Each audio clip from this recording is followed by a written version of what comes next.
નમસ્કાર દર્શક મિત્રો, હું છું વાહિદ મસદી અને આપ નિહાળી રહ્યા છો હમ ટીવી ભરૂચ ન્યૂઝ। હવે નિહાળીશું આજના મુખ્ય સમાચારો। આંતરરાષ્ટ્રીય બજારમાં અત્યંત કિંમતી ગણાતી વહેલ માછલીની ઉલટી એટલે કે એમ્બ્રસ ગ્રીસને વેચવા ફરતા 3 લોકોને અંકલેશ્વર ફોરેસ્ટ વિભાગે પાકી બાતમીના આધારે નર્મદા ગેટ હોટલ પાસેથી ઝડપી લીધા હતા। 66 લાખનો મુદ્દામાલ કબજે કર્યો હતો।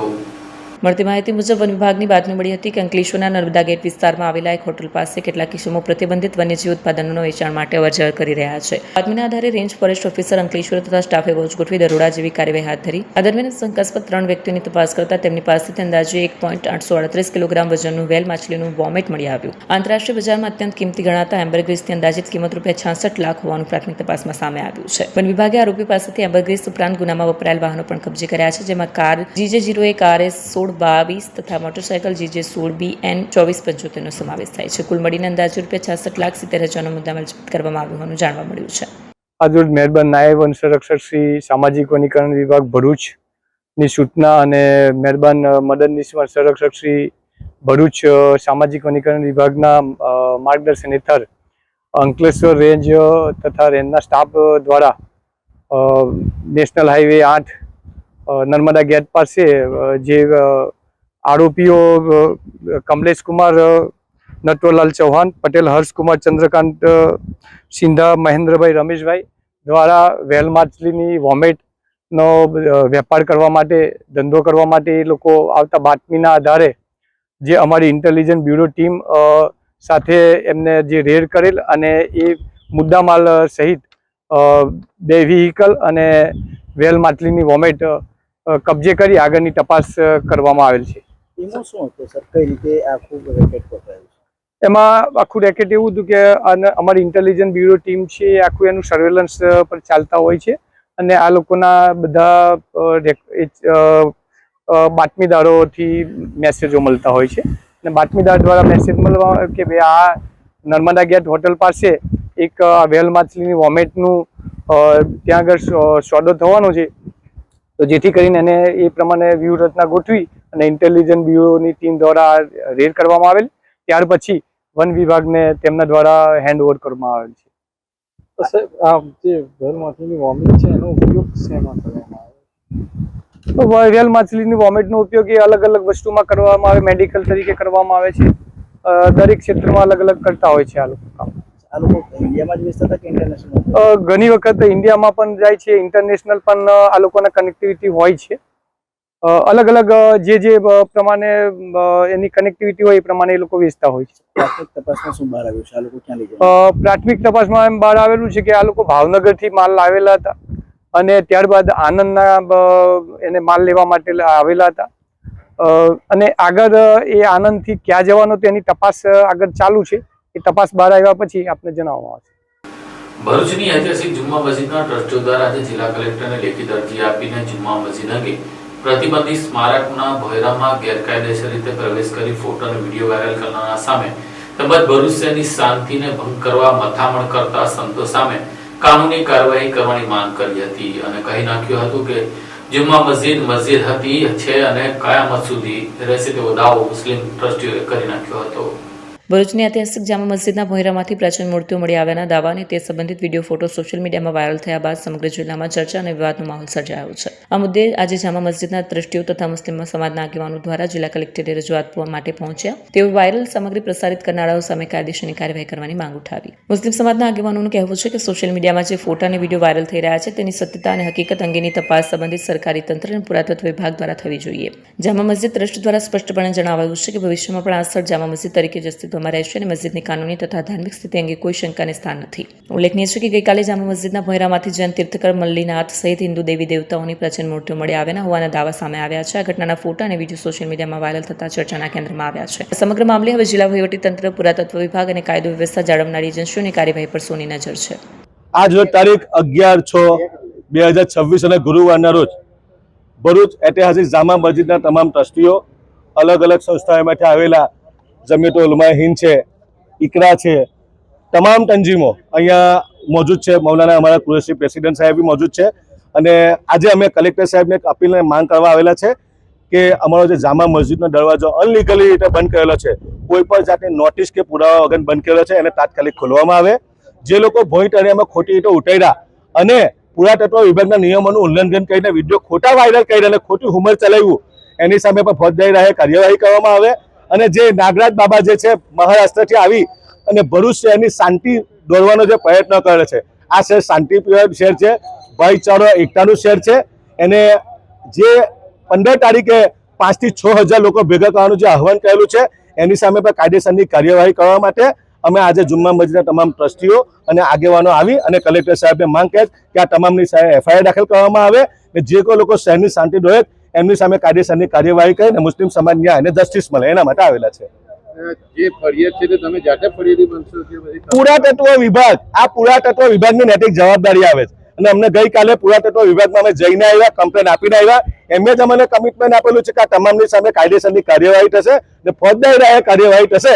અને હું તમામ સમાજના લોકોને પણ અપીલ કરું, આ જામા મસ્જિદ છે, રહેશે ને તા કયામત સુધી અલ્લાહનું ઘર જ રહેશે ને મસ્જિદ રહેશે, એવી મુસ્લિમ સમાજ આજે ખાતરી આપે છે. અંકલેશ્વર શહેરના ત્રણસ્તર સર્કલ નજીક વર્ષોથી પાથરણા પર શાકભાજી વેચાણ કરનારી શ્રમિક મહિલાઓએ આજે રોજીરોટી છીનવીને વિકાસ નહીં કરોના રજૂઆત સાથે પાલિકાવાળાની હેરાનગતિ અંગે મામલેદારને આવેદનપત્ર આપી રજૂઆત કરી હતી.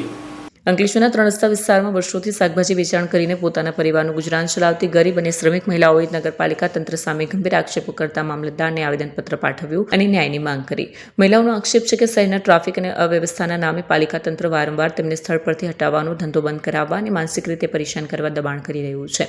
મહિલાઓએ રજૂઆતમાં જણાવ્યું હતું કે 3 રસ્તા વિસ્તારમાં આવેલું હાલનું શાક માર્કેટ શહેરની વધતી વસ્તી અને વાહન વ્યવહારને પગલે અપૂરતું અને બિનઆયોજિત બની ગયું છે. મોટા વેપારીઓ અને તંત્રની અવ્યવસ્થાને બદલે રોજ કમાઈને રોજ ખાતા ગરીબ વર્ગ પર કાર્યવાહી થતી હોવાનો પણ આક્ષેપ કર્યો છે. આવેદનપત્ર પાઠવવા પહોંચેલી મહિલાઓ સાથે સામાજિક કાર્યકરો અને સ્થાનિક આગેવાનો પણ જોડાયા હતા. તેમણે ચેતવણી આપી હતી કે જો પાલિકા તંત્ર દ્વારા ગરીબ મહિલાઓની રોજીરોટી સાથેનો આ સંવેદનશીલ ખેલ બંધ નહીં થાય અને યોગ્ય નિકાલ લાવવામાં નહીં આવે તો આગામી સમયમાં ઉગ્ર આંદોલનનો માર્ગ અપનાવવામાં આવશે. ટ્રાફિક સમસ્યાનો ઉકેલ જરૂરી છે, પરંતુ વિકાસના નામે ગરીબ મહિલાઓના પીઠ પર લાત મારવાનો પ્રયાસ ન્યાયસંગત ગણાય કે કેમ તેવો સવાલ હવે શહેરમાં ચર્ચાનો વિષય બન્યો છે.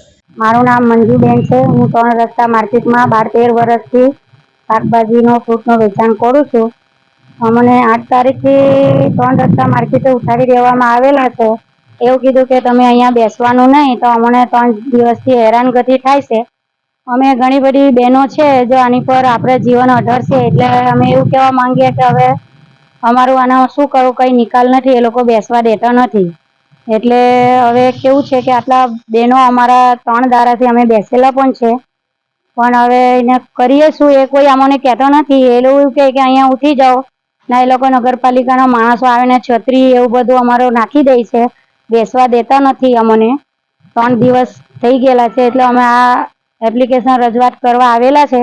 અમારો એ લોકો નમ્ર વિનંતી છે કે અમને કંઈ બેસવા દો કે કઈ જગ્યા કરી આપો, કે પછી આ માર્કેટ આખી જાય નાની રસ્તામાં લોકો ટ્રાફિકની સમસ્યા જે એ લોકોને કહીને અમને ઉઠાડે છે ત્યાં, તો ટ્રાફિકની સમસ્યા તો સાહેબ દરેક જગ્યા પર છે. માર્કેટના લીધે છે, લોકો બહારથી પાર્કિંગ કરવા આવે છે તેના માટે પણ ટ્રાફિક થઈ જાય છે. અમુકને અમે કહીએ છીએ કે અહીંયા તમે પાર્કિંગ ન કરો, પણ કોઈ અમારી વાત સાંભળવા રાજી નથી. હવે અમે દુકાન જોઈએ કે પછી કોઈને પાર્કિંગ કરવા એવું જોઈએ, તો અમારે એવું વિનંતી છે કે અમને કઈ જગ્યા કરો કે પછી આખી માર્કેટ ઉઠાડો કે અમને બધાને સહકાર મળે. અમે 99% આમાં લેડીઝ લોકો જે છે તે લોકોને મતલબ હસબેન્ડ નથી, એ બધા જ રંધાયેલી બૈરીઓ છે, એમના હસબેન્ડ એવા નથી. તો અમારું પણ એ જ તકલીફ છે ને હું આ કેવું છું એટલું વિનંતી છે મારે સાહેબને, નગરપાલિકાને હોય પછી આપણા જે આ તાલુકા પંચાયતમાં, તો હું એવું કહેવા માંગુ એમને વિનંતી છે અમારે કોઈ અમારું કરો, અમારે આ વિનંતી સ્વીકાર કરો. અમે આ બધા બહેનો કઈ જઈશ, જે લોકો અંદરમાં છે એ લોકોને કહે છે અમે અંદર કેવી રીતે સાહેબ, અમારી જગ્યા નથી તો અમે અંદર જઈને કેવી રીતે બેસવાના છે? અમારા અંદર જગા માટે કોઈ છે જ નથી. અમે આટલા ઘણા વર્ષથી અમે અહીંયા વેચીએ છીએ, અમારા મા બાપો અહીંયા વેચ્યા, હવે અમારે કઈ જવાનું? અંકલેશ્વર તાલુકાના સારંગપુર ગામે 2 કરોડની કથિત ભ્રષ્ટાચારને લઈને ડેપ્યુટી સરપંચ અને સરપંચ દ્વારા રાજીનામું આપી દેતા ગ્રામજનોએ હોબાળો મચાવ્યો હતો અને તાલુકા વિકાસ અધિકારીને લેખિત ફરિયાદ કરી સરકારી નાણાંની વસૂલાત કરવાની માંગ કરી હતી. અંકલેશ્વર તાલુકાના સારંગપુર ગામમાં આશરે ₹2 કરોડના કથિત ભ્રષ્ટાચારનો મામલો વધુ ગરમાયો છે. ગ્રામજનોના આક્ષેપ વચ્ચે સરપંચ નીરુબેન પટેલ અને ડેપ્યુટી સરપંચ રતિલાલ પટેલે અચાનક રાજીનામું આપી દેતા સમગ્ર ઘટનાનો નવો વળાંક લીધો છે. ગ્રામજનોએ તાલુકા વિકાસ અધિકારીને લેખિત રજૂઆત કરી બંને સામે ફોજદારી કાર્યવાહી કરવાની તેમજ સરકારી નાણાંની વસૂલાત કરવાની માંગ કરી છે. રજૂઆત સાથે ભ્રષ્ટાચાર સંબંધિત પુરાવા અને બેંક સ્ટેટમેન્ટ પણ રજૂ કરવામાં આવ્યું હોવાનું જણાવ્યું છે. આક્ષેપ મુજબ સરપંચે હોદ્દાનો દુરુપયોગ કરી સરકારી ગ્રાન્ટની રકમ પોતાની એજન્સી બજરંગ એન્ટરપ્રાઇઝમાં ટ્રાન્સફર કરી હતી. બેંક સ્ટેટમેન્ટમાં આશરે 63 શંકાસ્પદ ટ્રાન્ઝેક્શન તેમજ ₹85 લાખ જેટલી રકમ રોકડ ઉપાડ્યાની વિગતો હોવાનું ગ્રામજનોએ દાવો કર્યો છે. ઉપરાંત અન્ય વ્યક્તિઓના ખાતામાં પણ સરકારી નાણાં ટ્રાન્સફર કરાયા હોવાના આક્ષેપો કરાયા છે. ઉલ્લેખનીય છે કે અગાઉ પણ આ મામલે પોલીસ તપાસ શરૂ થતાં ગ્રામ પંચાયત કચેરીમાં રહસ્યમય સંજોગોમાં આગની ઘટના બની હતી. હવે સરપંચ અને ડેપ્યુટી સરપંચના રાજીનામા બાદ સમગ્ર મામલો ફરી ચર્ચાના કેન્દ્રમાં આવ્યો છે. કેન્દ્રમાં નરેન્દ્ર મોદી સરકારને 12 વર્ષ પૂર્ણ થતા આજે ભરૂચના સ્ટેચ્યુ પાર્ક ખાતે ભારતીય જનતા પાર્ટીના આગેવાનોએ મહાપુરુષોની પ્રતિમાની સાફ સફાઈ કરી હતી. ભરૂચમાં કેન્દ્રની મોદી સરકારના 12 વર્ષ પૂર્ણ થતાં વિવિધ કાર્યક્રમનું આયોજન કરવામાં આવ્યું હતું. આ અવસરે શહેરના સ્ટેચ્યુ પાર્કમાં સ્થાપિત મહાપુરુષોની પ્રતિમાઓની વિશેષ સફાઈ અભિયાન હાથ ધરાયું. કાર્યક્રમમાં સ્થાનિક આગેવાનો અને ભાજપના કાર્યકરો મોટી સંખ્યામાં જોડાયા. ધારાસભ્ય રમેશ મિસ્ત્રી, જિલ્લા ભાજપના મહામંત્રી જિગ્નેશ મિસ્ત્રી, જિલ્લા પ્રમુખ નિરલ પટેલ, ધર્મેશ મિસ્ત્રી સહિતના આગેવાનોએ પ્રતિમાઓની સફાઈ કરી મહાપુરુષોને વંદન કર્યા. આ પ્રસંગે કાર્યકરોએ સ્વચ્છતા અને રાષ્ટ્રપ્રેમનો સંદેશ આપતા મહાપુરુષોના જીવન મૂલ્યોને યાદ કર્યા. કાર્યક્રમ દરમિયાન આગેવાનોએ મોદી સરકારના 12 વર્ષના વિકાસ કાર્યો અંગે પણ માહિતી આપી. નરેન્દ્રભાઈ મોદીને આજે દેશના પ્રધાનમંત્રી થયાને 12 વર્ષ પૂર્ણ થયા છે. આજે એક વધુ સોનામાં સુગંધ ભરે એ પ્રકારે અત્યાર સુધી દેશમાં સૌથી વધારે સમય સુધી એક સાથે જવાહરલાલ નહેરુનો રેકોર્ડ હતો 4398 દિવસ પ્રધાનમંત્રી તરીકે કામ કરવાનો.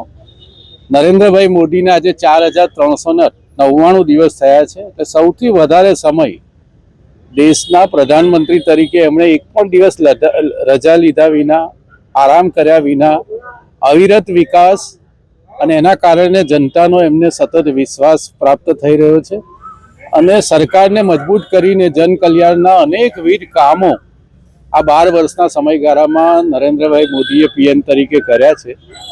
5મી જૂનથી 21 જૂન આ 17 દિવસ સુધી વિવિધ પ્રકારના કાર્યક્રમોના માધ્યમથી 12 વર્ષમાં સરકારે કરેલા કામોનો હિસાબ એ પ્રજા સુધી આપવાનો આ અભિયાન છે. એના ભાગરૂપે આજે અહીંયા સ્ટેચ્યુ પાર્ક ખાતે મહાપુરુષોની પ્રતિમાની સફાઈનો કાર્યક્રમ ભારતીય જનતા પાર્ટીના શહેરના અને જિલ્લાના આગેવાનોની હાજરીમાં કરવામાં આવે છે. ખૂબ સુંદર વાતાવરણમાં કાર્યક્રમ સંપન્ન થયો છે.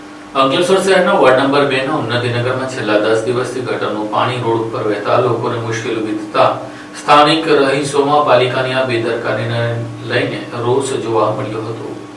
અંકલેશ્વરના વોર્ડ નંબર 2માં આવેલા ઉન્નતિનગર વિસ્તારમાં છેલ્લા 10 દિવસથી ગટરો ઉભરાતી હોવાના કારણે રસ્તાઓ પર ગંદા પાણી ફરી વળ્યા છે, જેના કારણે સ્થાનિક રહીશો નરકાગાર જેવી સ્થિતિમાં જીવન જીવવા મજબૂર બન્યા છે. ગત વર્ષે લાખો રૂપિયાના ખર્ચે નવી ડ્રેનેજ લાઇન નાખવામાં આવી હોવા છતાં માત્ર 1 વર્ષમાં જ લાઇન ચોકઅપ થઈ જતા પાલિકાની કામગીરી સામે સવાલ ઉભા થયા છે. સ્થાનિકોનો આક્ષેપ છે કે કામમાં ભ્રષ્ટાચારના કારણે જ ગણતરીના મહિનાઓમાં સમસ્યા ફરી સર્જાય છે. આક્ષેપ રહીશોએ ભારે રોષ વ્યક્ત કર્યો હતો. ઉન્નતિનગર સામે આવેલા સ્લમ વિસ્તાર તેમજ સ્થાનિક મંદિર નજીક ગટરના પાણી ભરાઈ જતા લોકોને ઘરની બહાર નીકળવામાં પણ ભારે હાલાકીનો સામનો કરવો પડી રહ્યો છે. મંદિર પાસે સર્જાયેલી ગંદકીથી ભક્તોની લાગણી દુભાઈ રહી છે. બાળકો અને વૃદ્ધો ગંદા પાણીમાંથી પસાર થવા મજબૂર બન્યા છે. સતત ઉભરાતી ગટરોના કારણે વિસ્તારમાં સહેજ દુર્ગંધ ફેલાય છે અને રોગચાળાની ભીતિ સેવાઈ રહી છે. સ્થાનિકોએ તાત્કાલિક ગટરની સમસ્યાનું નિરાકરણ લાવી જવાબદાર સામે કાર્યવાહી કરવાની માંગ ઉઠાવી છે. હું તારફળિયા અંકલેશ્વર ઉન્નતિનગરમાં રહું છું. હલો વિનય વસાવા બધું વાયદા કરીને ગયેલો છે કે આ ગટર બનાવી દઉં, આ રોડ બનાવી દઉં, પણ કશું હજુ કર્યા નથી. નવી ગાડી આવીને અમે કહીએ છીએ તો પાછો અમને એવી ધમકી આવે કે તમારા લીધે ખરી હું આવેલો છું, તમારા વોટના લીધે ખરી આવેલો છું, કે તારી કરવાની ઓકાત નહીં હોય તો અમારી ગલીમાં પગ શું કામ મૂકે. તો આટલા ટાઈમથી વાયદા બતાવે છે. આજે કેટલા વર્ષથી આવી ગટર ઉભરાય છે, રોડ નહીં બનાવતો કંઈ નહીં. તારી ઓકાત નહીં હોય તો હું કરવા તો એ ગાડી આવતો હે, તું એ તારા રૂપિયા આવ્યા હે લોકોને બંગલો બનાવી દીધો અને આ ભાડેથી આપી દીધો. એ બંગલો બનાવે એ બી ભાડેથી આપી દીધો. ત્યાં ગરીબો સાઈડ જો હવે મંદિરે બધું કેટલું પબ્લિક દૂર દૂરનું આવે છે ને લોકો બધી વાતો કરે કે તમારા મંદિર હવે આટલો બધો ગજવાળો, તમે તારું જ નામ લઈએ છે. ત્યાં વિનય વસાવા અમારું કશું કરતો નહીં, એ ચોર છે. અમે મોડે જ કહી દઈએ. લોકોને બી ખબર પડવી જોઈએ ને કે વિનય વસાવા કેવો છે. આ લોકો આવે બધું બહારનું પબ્લિક તે લોકો શું વિચારે કે આ લોકો આવા ઘરમાં રહી, આવી ફળિયામાં રહી, લોકોના બંગલાવાળા છે તેમની તરી ગાડી તું એ ચોખ્ખું કરી આપ્યું. અમારી ગરીબ છે, અમારા પતરા છે એટલે તું આવું રવા દીધું. તો એ ગાડી રહી તો તને ખબર પડે કે કેવું છે ને કેવું નહીં. ને આમાં છે ને જોવું પડે, ગરીબ સાઈડ બી જોવું પડે ને માલદાર સાઈડ બી જોવું પડે. ટીને કહેવાય ઇન્સાન, પછી તમારી જવા પછી ઊંડા ઊભા થઈ જાય આરામનું ખાવા સારું, શું કામનું? ભિખારી જાઓ તમારી ઓકાત નહીં તો હું કરવા એ ગાડી આવતા. સ્કૂલો ફરી શરૂ થઈ રહી છે. નવી ક્લાસ, નવા પુસ્તકો, નવી આશાઓ. પણ શું તમારા બાળકની સ્કૂલ બેગ પણ નવી છે? જો નહીં તો હવે ચિંતા કરવાની જરૂર નથી, કારણ કે અંકલેશ્વરની જાણીતી કિસ્મત લગેજ લઈને આવી છે ધમાકેદાર સ્કૂલ બેગ એક્સચેન્જ ઓફર. હવે તમારા બાળકની જૂની સ્કૂલ બેગ લઈને આવો અને મેળવો પહેલેથી જ ચાલી રહેલા 25% થી 45% સુધીના ડિસ્કાઉન્ટ પર વધારાનું 10% એક્સચેન્જ ડિસ્કાઉન્ટ. કિસ્મત લગેજ ખાતે મળશે 250 રૂપિયાથી લઈને 2500 રૂપિયા સુધીની અદ્યતન ડિઝાઇનવાળી મજબૂત અને બ્રાન્ડેડ સ્કૂલ બેગનો વિશાળ સંગ્રહ. અમે માત્ર વેપારી જ નહીં પરંતુ જાતે બેગ મેન્યુફેક્ચરર પણ છીએ, એટલે તમને મળશે શ્રેષ્ઠ ગુણવત્તા, વ્યાજબી ભાવમાં અને ખાસ વાત, વિવિઝા કંપનીની પસંદગીની બેગ પર 18 મહિનાની ગેરંટી પણ. અને હા, બે સ્કૂલ બેગની ખરીદી કરો અને કિસ્મત લગેજની ઇન્સ્ટાગ્રામ આઈડી ફોલો કરો અને મેળવો એક આકર્ષક શોપિંગ બેગ બિલકુલ મફત. આ વિશેષ ઓફર માત્ર આજથી 15 જૂન સુધી જ માન્ય છે. કિસ્મત લગેજ, સિટી રેલવે સ્ટેશન પાસે, જૂના એસટી ડેપો સામે, સ્ટેશન રોડ, અંકલેશ્વર. કિસ્મત લગેજ, જ્યાં મળે ક્વોલિટી, સ્ટાઇલ અને બચત. કિસ્મત લગેજ, સ્કૂલ બેગ ખરીદવાની સાચી જગ્યા. વધુ માહિતી માટે સ્ક્રીન ઉપર આપેલા નંબર પર સંપર્ક કરો.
क्या आप अपनी ड्रीम जॉब सर्च कर रहे हैं? तो आपका वेट हुआ खत्म. हमारी कंपनी IICL में है कुछ amazing job openings. IICL are hiring PHP developer, data analytics, UI UX graphics designer, Node.js developer WordPress developer. From all over Gujarat. तो देर किस बात की, अप्लाई करें अभी और बने हमारी डायनामिक टीम का हिस्सा. विजिट करें हमारी वेबसाइट www.iiclindia.com/career या मेल करें अपना रेज्यूमे iiclindia06@gmail.com पर. हमारी टीम में आपको मिलेगा एक इनोवेटिव और क्रिएटिव एनवायरनमेंट ताकि आपकी स्किल्स हमेशा अपडेटेड रहे. Freshers can also apply. Contact now on 7041542766. Valia તાલુકા પંચાયતના પ્રમુખ દ્વારા આદિવાસી સમાજના લોકોને જાતિના દાખલા માટે માંગવામાં આવતા પુરાવા અંગે ફેર વિચારણા કરવા બદલ મુખ્યમંત્રીને પત્ર લખી જાણ કરવામાં આવી છે. રાજ્યના મુખ્યમંત્રીને સંબોધીને વાલિયા તાલુકા પંચાયત પ્રમુખ રાજુભાઈ વસાવા લેખિતમાં રજૂઆત કરી છે. જેમાં જણાવ્યા અનુસાર આદિવાસી સમાજના લોકોની જાતિના દાખલા માટે સરકાર તરફથી ઘણા બધા દસ્તાવેજો માંગવામાં આવે છે. દસ્તાવેજ જરૂરી પણ છે, પરંતુ 4 પેઢીનામાનો દસ્તાવેજ માંગવામાં આવે છે. પણ આદિવાસી સમાજ શિક્ષણથી ઘણો વંચિત છે. આઝાદી પહેલા અને પછીના વર્ષો સુધી પણ અન્ય સમાજ કરતા પાછળ છે. માંડ 10 થી 15% આદિવાસી સમાજના લોકોની સ્થિતિ સારી છે. તેઓને જાતિના દાખલા કઢાવવા માટે કોઈ અગવડતા પડતી નથી. પણ 80% લોકો પોતાની બીજી પેઢી માંડ યાદ કરે છે. ત્યાં ત્રીજી અને ચોથી પેઢીના નામો ક્યાંથી મેળવે? ત્યારે 80% જેટલા લોકોને જાતિના દાખલા કઢાવવામાં ઘણી મુશ્કેલી ઊભી થઈ છે. તેવામાં જાતિના દાખલા માટે બીજી પેઢીના નામો તે પેઢીનામાના જાતિના દાખલા માટે કાઢી શકાય તેવી સૂચના આપશે તેવી માંગ કરાઈ રહી છે. શ્રી રાજુભાઈ ઈશ્વરભાઈ વસાવા, તાલુકા પંચાયત વાલિયા પ્રમુખ શ્રી. આજરોજ એક મામલતદાર વિશે થોડી વાતો જનતાની સામે મૂકવી છે. આ સરકાર સબકા સાથ સબકા વિકાસની વાતો કરે છે, પરંતુ બોલવાનું કંઈ અલગ હોય અને કરવાનું કંઈ અલગ હોય. તો આ તાલુકા પંચાયતના પ્રમુખ તરીકે હું સરકારશ્રીને કહેવા માંગુ છું કે જે આદિજાતિના દાખલાઓ જે મામલતદારમાં જે લોકો લેવા જાય છે એને ઘણી તકલીફો પડે છે. હાલમાં જ સ્કૂલોમાં અને આ ખેતી લગતા જે બિયારણમાં આદિવાસીઓના દાખલા માંગવામાં આવે છે, પરંતુ 2-3 મહિનાથી આ દાખલાઓ મામલતદારી કચેરીમાં પડ્યા રહે છે અને કાઢી આપતા નથી. પરદાદા સુધી જે પેઢીનામાની વાતો કરે છે, તો હું આ સરકારને કહેવા માંગુ છું કે તમે સબકા સાથ સબકા વિકાસની વાતો કરે છો, તો આ મામલતદાર, કલેક્ટર અને અમને સૂચના કરો કે જે આદિવાસી ખરેખર વર્ષોથી અનાદિથી અહીંયા વસેલા છે, એમને તમે આટલું બધું હેરાન શા માટે કરો છો? ને ટૂંક સમયમાં આ જો કાર્ય કરવામાં નહીં આવશે દાખલાઓનું, તો અમે આ તાલુકાની અંદર બહુ મોટું આંદોલન કરીશું અને આનો સખત વિરોધ કરીશું. દાખલાઓ જ્યારે ખરાઈમાં તમે કરવા માંગો છો, ત્યારે ગણપતભાઈ વસાવાને પણ તમે ટાર્ગેટમાં લો. જાતિના દાખલા આ લોકોએ આપેલા છે, પ્રમાણપત્ર એ લોકોએ આપેલા છે, તો શા માટે અસલ આદિવાસીઓને તમે હેરાનગતિ કરવા માંગો છો? એના પરથી તમે શું સાબિત કરવા માંગો છો? એ અમારે આ વરજાણી અને ભરૂચ જિલ્લાની જનતા જાણવા માંગે છે. તો મામલતદારશ્રીને સૂચના કરવામાં આવે એવી કલેક્ટરશ્રીને મારી રજૂઆત છે. અને મેં મુખ્યમંત્રીને આ લેટર આજે લખ્યો છે અને ટૂંક સમયમાં એનો નિકાલ નહીં આવે તો અમે બહુ મોટું આંદોલન કરીશું, એવી હું આ તાલુકા પંચાયતના માધ્યમથી આપને જણાવું છું. અંકલેશ્વરના રામકુંડ તીર્થ ખાતે મહાઆરતીનું આયોજન કરવામાં આવ્યું હતું. અંકલેશ્વરના પૌરાણિક રામકુંડ તીર્થધામ ખાતે ગુરુવારે વિશેષ મહાઆરતીનું ભવ્ય આયોજન કરવામાં આવ્યું. કાર્યક્રમમાં રાજ્યના સંપત્તિ મંત્રી ઈશ્વરસિંહ પટેલ ઉપસ્થિત રહ્યા અને વડાપ્રધાન નરેન્દ્ર મોદીના દીર્ઘાયુ, ઉત્તમ આરોગ્ય તથા દેશના સર્વાંગી વિકાસ માટે પ્રાર્થના કરી. રામકુંડ તીર્થધામના મહંત ગંગાદાસ બાપુના સાનિધ્યમાં યોજાયેલી મહાઆરતીમાં મોટી સંખ્યામાં ભાજપના આગેવાનો, કાર્યકરો અને શ્રદ્ધાળુઓ ઉપસ્થિત રહ્યા. ઉપસ્થિત મહાનુભાવોએ દીપ પ્રજ્વલન સાથે આરતી ઉતારી દેશની સુખ સમૃદ્ધિ માટે પ્રાર્થના કરી. વડાપ્રધાન નરેન્દ્ર મોદીએ દેશના ચૂંટાયેલા વડાપ્રધાન તરીકે સૌથી વધુ સમય સુધી સેવા આપવાનો ઐતિહાસિક રેકોર્ડ સ્થાપિત કર્યાના અવસરે તેમના સન્માનમાં વિશેષ મહાઆરતીનું આયોજન કરાયું હતું. કાર્યક્રમ દરમિયાન ભક્તિમય વાતાવરણ વચ્ચે શ્રદ્ધાળુઓએ હરિધૂન અને જયઘોષ સાથે મહાઆરતીમાં ભાગ લીધો. જય સિયારામ. આજે રામકુંડ તીર્થ ઉપર ઉદયપુરથી નીકળેલી ગદા યાત્રા, જ્યાં હનુમાનજીની 84 ફૂટની ભવ્ય, દિવ્ય અને અત્યાધુનિક મૂર્તિની પ્રાણ પ્રતિષ્ઠા થવા જઈ રહી છે, ત્યારે ઉદયપુર રાજસ્થાનથી 26 ફૂટની ગદા યાત્રા આજે રામકુંડ તીર્થ ઉપર આવી અને તમામ ભક્તોએ આ ગદા યાત્રાનું સ્વાગત કર્યું અને એમના દર્શન કર્યા. સાથે સાથે આજે આરતીનો બહુ ભવ્ય અને દિવ્ય કાર્યક્રમ રાખવામાં આવ્યો છે, જેમાં ઈશ્વરસિંહ પટેલ, અમારે પ્રમુખ શ્રી જિગ્નેશભાઈ અંદાડિયા, કમિટીના ચેરમેન શ્રી રાહુલભાઈ, તમામ સંગઠિત સભ્યો આજે હાજર રહીને નરેન્દ્રભાઈ મોદીએ જે રેકોર્ડ તોડ્યો, વડાપ્રધાન 12 વર્ષ, એના ઉપલક્ષમાં આજે મહાઆરતીનો કાર્યક્રમ, રામજીની આરતી કરવામાં આવશે. અસ્તુ. જય સિયારામ. રાજસ્થાનથી નીકળેલી 21 ફૂટ લાંબી અષ્ટધાતુની પવિત્ર ગદા યાત્રા અંકલેશ્વર આવી પહોંચતા લોકો દર્શન માટે ઉમટ્યા હતા.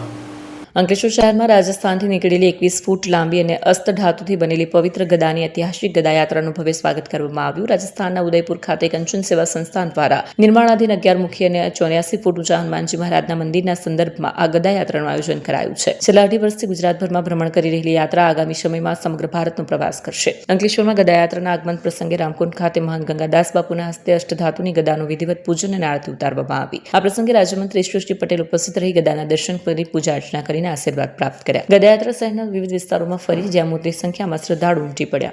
राजस्थान उदयपुर से हनुमान धाम की 21 फीट की गदा यात्रा संपूर्ण भारत की यात्रा कर रही है, जिसमें उदयपुर में 84 फीट प्रतिमा व 11 मुखी हनुमान धाम का निर्माणाधीन है.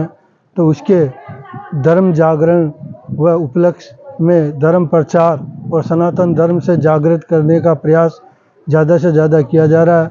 तो सभी भक्तजन इसका स्वागत जरूर करें. और आज 2.5 महीने में 2.5 साल में अपने अंकलेश्वर में पहुंची है।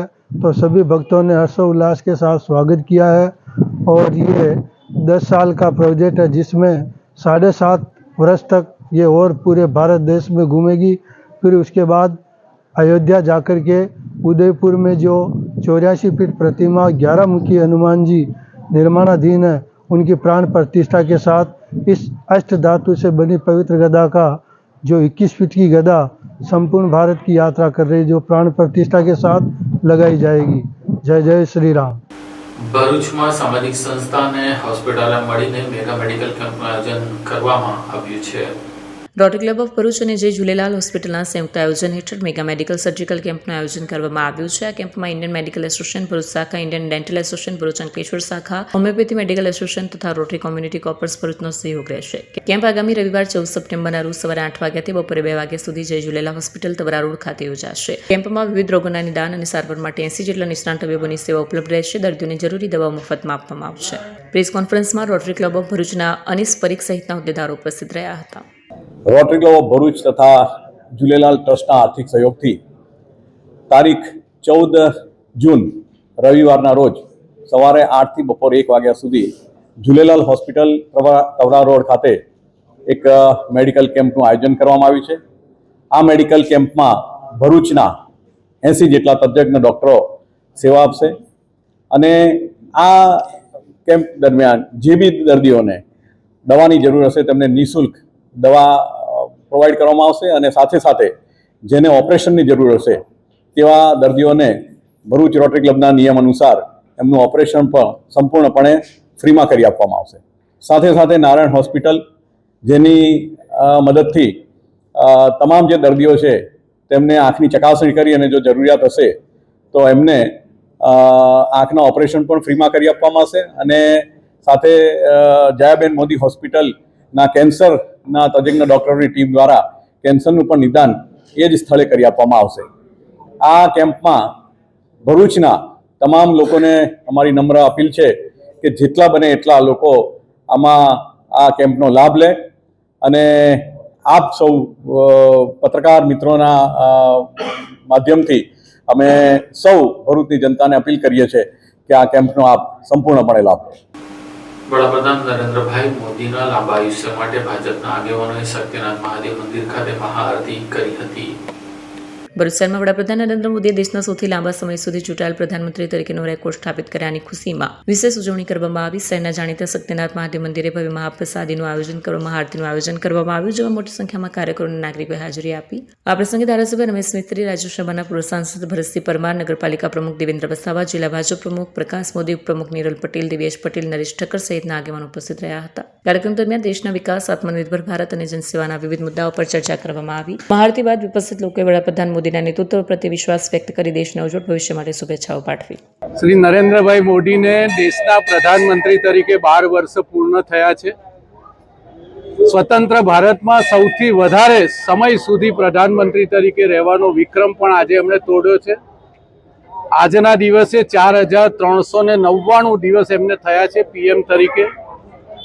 26 મે 2014ના દિવસે દેશની સત્તા એમણે સંભાળી ત્યારથી લઈને અત્યાર સુધી અવિરત વિકાસ, અવિરત વિશ્વાસ અને જન કલ્યાણના 12 વર્ષની ઉજવણી 5મી જૂન વિશ્વ યોગ દિવસથી શરૂ થઈને વિશ્વ પર્યાવરણ દિવસથી શરૂ થઈને 21મી જૂન વિશ્વ યોગ દિવસ સુધી ચાલવાની છે।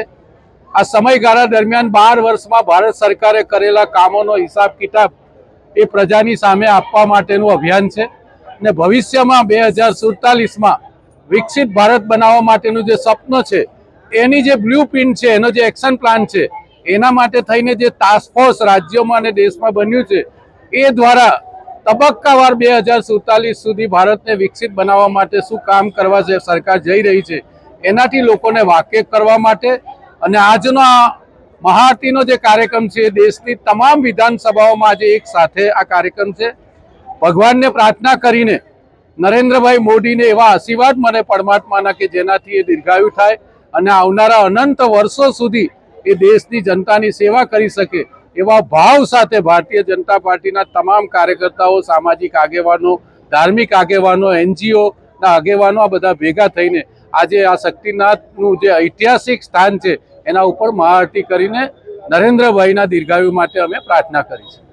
અંકલેશ્વર જેડીસી પોલીસ મથકમાં મારામારીના ગુનામાં નાસ્તા પડતા આરોપીને 5 વર્ષ બાદ ઝડપી લેવામાં આવ્યો હતો. અંકલેશ્વર જેઆઈડીસી પોલીસ સ્ટેશનના સ્ટાફને બાતમી મળી હતી કે વર્ષ 2021ના મારામારીના ગુનામાં વોન્ટેડ આરોપી રાજપીપળા ચોકડી નજીક હાજર છે. બાતમીના આધારે પોલીસે પહોંચી આરોપીને ઝડપી પાડી અને આગળની કાર્યવાહી હાથ ધરી છે. પકડાયેલા આરોપીની ઓળખ સત્યેન્દ્ર કુમાર મહેન્દ્રસિંહ ડાંગી તરીકે થઈ છે, જે હાલ જીતાલી ગામ સ્થિત ગાર્ડન સિટી ખાતે રહેતો હોવાનું જાણવા મળ્યું છે. આરોપી વિરુદ્ધ અંકલેશ્વર જેઆઈડીસી પોલીસ સ્ટેશનમાં વર્ષ 2021માં નોંધાયેલ ગુનામાં મારામારી, ધમકી અને મિલકતને નુકસાન પહોંચાડવાના સહિતની વિવિધ કલમો હેઠળ ગુનો નોંધાયેલો છે. અંકલેશ્વરમાં ચેક રિટર્ન કેસમાં 1 વર્ષની સજા પામેલો આરોપી ફરાર થઈ જતા પોલીસે તેને ઝડપી લીધો હતો. ભરૂચ જિલ્લા પોલીસ દ્વારા નાસ્તા ફરતા સજા વોરંટ તથા પેરોલ જમ્પ આરોપીને ઝડપી પાડવા માટે હાથ ધરાયેલી વિશેષ ઝુંબેશ અંતર્ગત અંકલેશ્વર જેઆરડીસી પોલીસને વધુ એક મહત્વની સફળતા મળી છે. અંકલેશ્વરની કોર્ટ દ્વારા નેગોશિયેબલ ઇન્સ્ટ્રુમેન્ટ એક્ટ હેઠળના કેસમાં 1 વર્ષની સાદી કેદની સજા ફટકારવામાં આવેલ અને સજા વોરંટ બાદ ફરાર થઈ ગયેલા આરોપીને પોલીસે ઝડપી પાડ્યો છે. આરોપી મેહુલ કુમાર પ્રભાત પટેલ, રહેવાસી 141 પટેલ ફળિયું, મોટાલી, સારંગપુર, અંકલેશ્વર જિલ્લો ભરૂચ વિરુદ્ધ કોર્ટ દ્વારા સજા વોરંટ જાહેર કરવામાં આવ્યો હતો. લાંબા સમયથી ફરાર રહેલા આરોપીને ઝડપી પાડીને આગળની તપાસ હાથ ધરવામાં આવી છે. આ સાથે ટીવી ભરૂચના સમાચાર પૂર્ણ થાય છે. આવતીકાલે ફરી મળીશું. ત્યાં સુધી રજા આપશો. નમસ્કાર.